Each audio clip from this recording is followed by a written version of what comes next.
Hello kids, welcome back to Neha's Fun Concepts.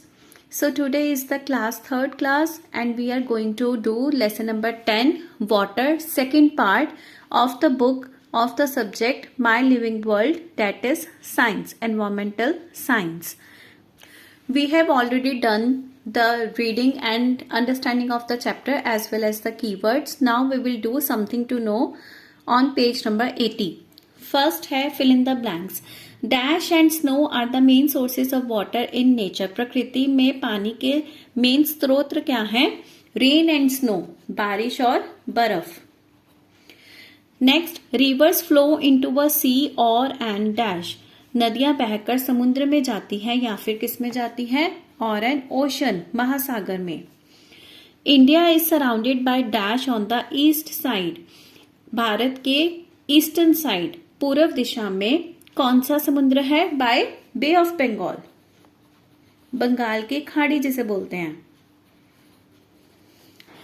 A dash stores river water which is use to generate electricity. किस चीज के अंदर बहुत सारा नदियों का पानी इकट्ठा किया होता है जिससे कि बिजली को पैदा किया जाता है, उसे क्या बोलेंगे हम? अ डैम, बांध.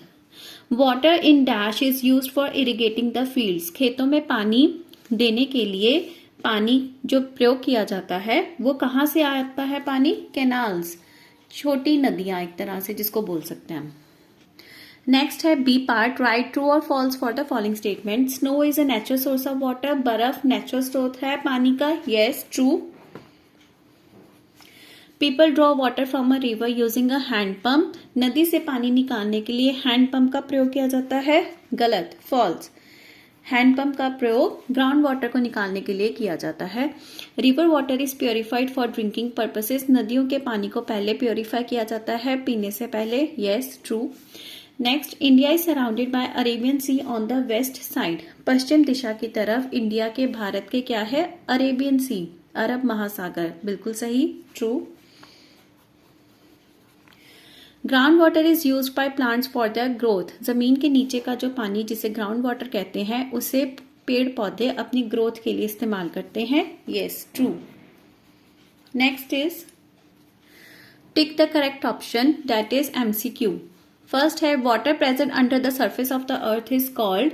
जमीन की सतह के नीचे जो पानी होता है उसे क्या कहते हैं? टैप वाटर, नल का पानी, ग्राउंड वाटर, लेक या rain water. Answer is ground water. Next, one of the main rivers of south India is. दक्षिण भारत की कौन सी मेन नदी है? गंगा, चनाब, कावेरी या Beas. Answer is Kaveri. On the southern side India is surrounded by. Bharat के दक्षिण दिशा की तरफ कौन सा महासागर है? Bay of Bengal. नहीं, वो तो ईस्टर्न साइड है. Arabian Sea. नहीं, वो वेस्टर्न साइड है. Pacific Ocean. नहीं. Indian Ocean. यस, इंडिया के साउथ में क्या है? Indian Ocean. Next, it dances in the rain. बारिश में कौन नाचता है? पिकॉक, मोर, कैट, बिल्ली, डॉग, कुत्ता, स्क्विरल, गिलहरी. Answer is peacock. मोर नाचता है बारिश में.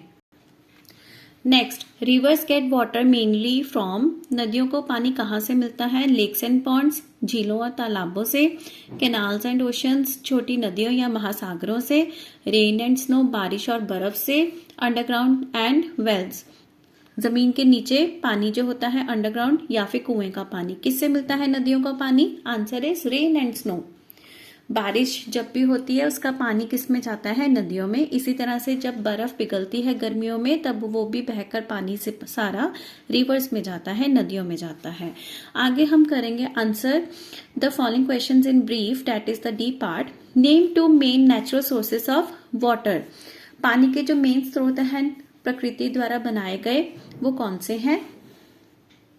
Answer is rain and snow.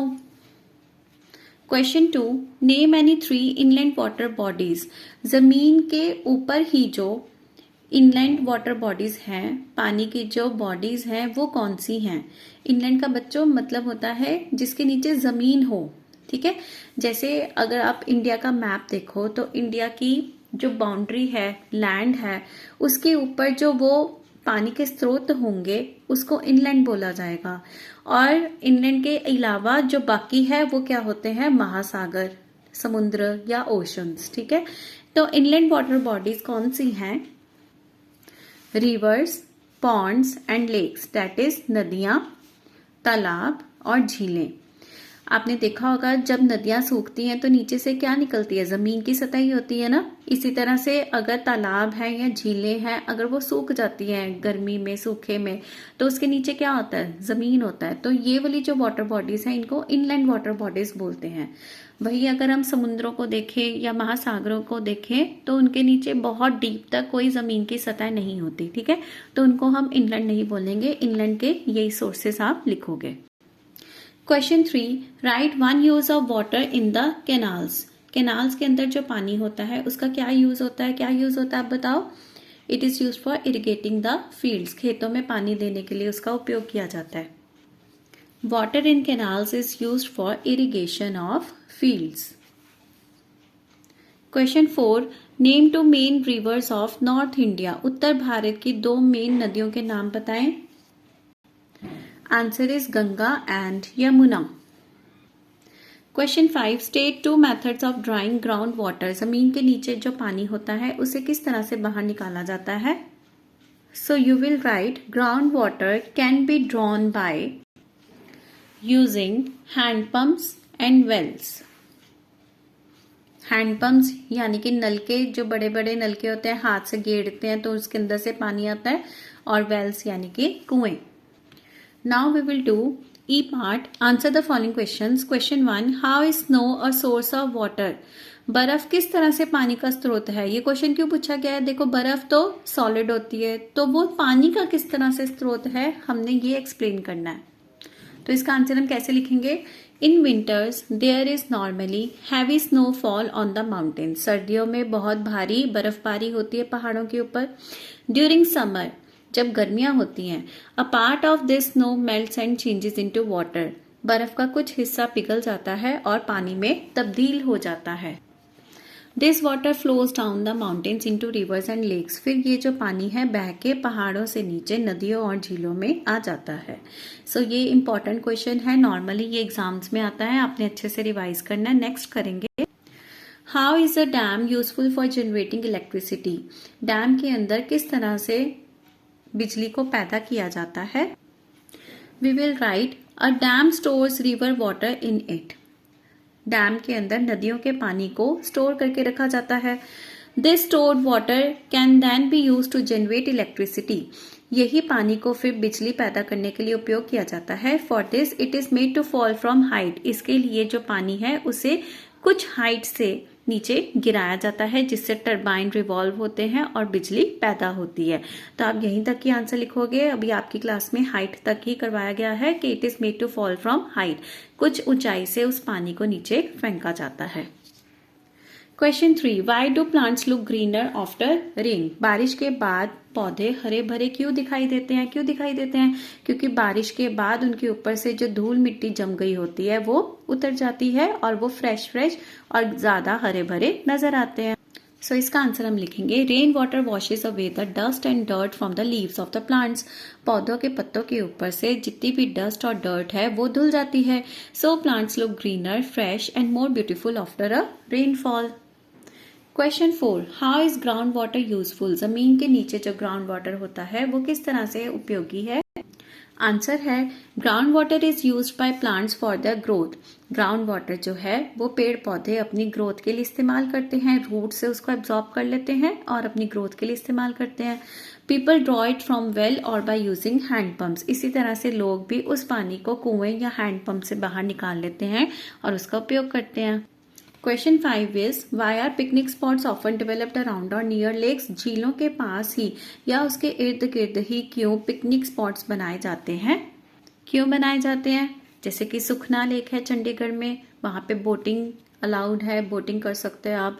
इसी तरह से अगर आप कहीं और जाते हो, जैसे ऋषिकेश में जाएं तो वहां पे रिवर राफ्टिंग होती है ना।